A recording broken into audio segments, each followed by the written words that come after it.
Suantraí Íosa, the Lullaby of Jesus, where we look at the readings for tomorrow, in this case, Saturday the 24th of May, the 5th week in Eastertide. The first reading tomorrow is taken from Acts chapter 16, and it tells the story how the apostles, Paul and his companions, they acquire the company of Timothy, and he becomes part of their group.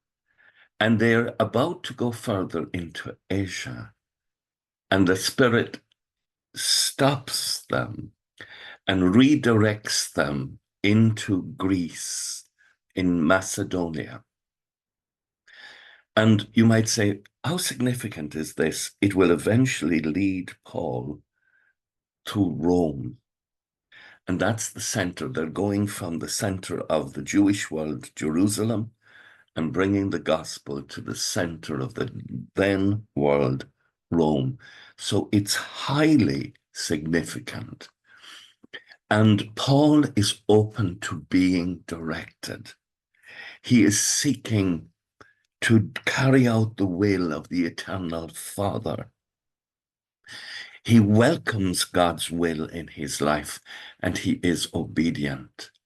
The psalm tomorrow, Psalm 100, know that he, the Lord, is God. He has made us. We belong to him. He loves us. He made us. He loves us. We belong to him. We are his people, the sheep of his flock. He cares for us.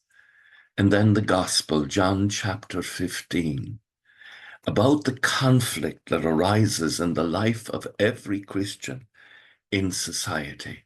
Remember that they hated me before you.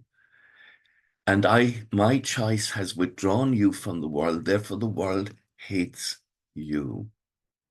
You are not willing to march according to the world's way. Christ's choice through baptism and confirmation and the sacraments and living in the church is challenging the world. And the servant is not greater than the master. If they persecuted Jesus, they will persecute the church. But know this, that it will not be on our account that this will happen, but because they do not know the one who has sent me. Now, the Lord Jesus came into the world to reveal to us the inner nature of love that is the Father, and that we are summoned into an intimate relationship of support and love, the same as Jesus has with his eternal Father.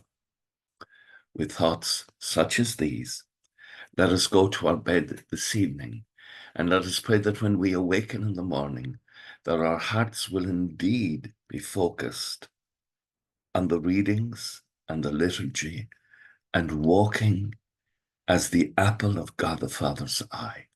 Agus gamana dia ela cóchtach shiv, ahar mach agus spirit neamh amen. Slán go fóill. Bye for now.